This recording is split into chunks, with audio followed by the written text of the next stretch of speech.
Hello and welcome. There is uneasiness in Raila Camp. There is nowhere to be seen Joho, Junet, and even President Uhuru Kenyatta, the outgoing president. He hasn't spoken a word since the presidential results, was announced on the 15th of August.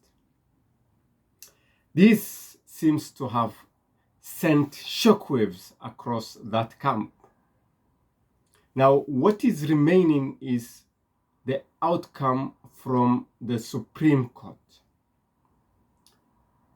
This is now the final stage. It could go either way. It could go this way where Ruto's win is upheld, or it could go the other way where the presidential election is nullified.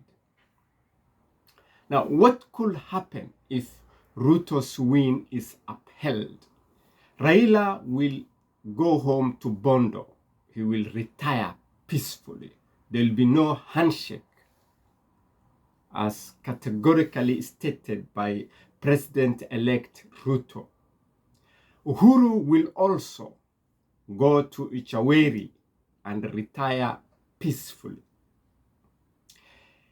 President Ruto will be very strong president, and he will make sure the government programs are done smoothly and efficiently.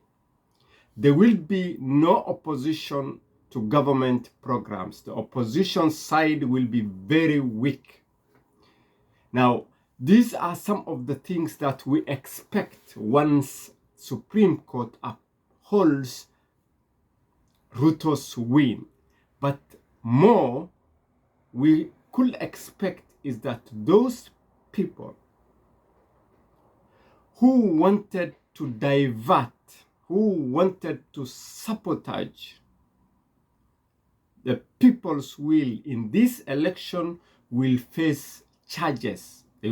They may face treason charges or perjury. So those are what we expect if President-elect Ruto's win is upheld.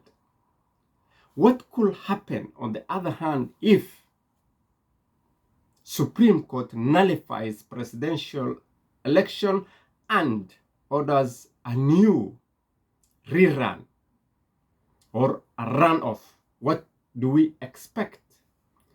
First, we will see demonstrations and chaos erupt in strongholds, like in Mount Kenya. The hustlers will have some kind of uprising. In Nyanza, some pockets of uprising will be seen, supporting the nullification and demonstrations against nullification. That is the first thing that we will see. Raila, because now he has got what he wanted, the nullification of the presidential election, he will demand disbandment or reconfiguration or reconstitution of IEBC commissioners. Now, this is where the problem is going to be. The battleground is going to be IEBC. And this one has already been won because both houses of parliament, the majority members in both houses of parliament are Kenya Kwanza elected members. So if there is anything, if there is any change that is going to be done with IEBC, it has to originate from the National Assembly and the Senate. That part is already won by Ruto. So expect no change in IEBC composition. There is not going to be any change there. Chibukati will remain the chairman. There may be some commissioners may resign, and that may cause some problems. But all in all, rerun will be conducted by the current commissioners. What else do we expect once the Supreme Court nullifies Ruto's win? We also expect that once IEBC is given 60 days to do a rerun, Ruto is going to emerge once again as the winner. Why am I saying that? Because the reason I'm saying this is very simple. Both houses of parliament, the Senate and the National Assembly, the majority MPs are from Kenya Kwanza. So the boots on the ground, the majority of the boots on the ground are from Kenya Kwanza.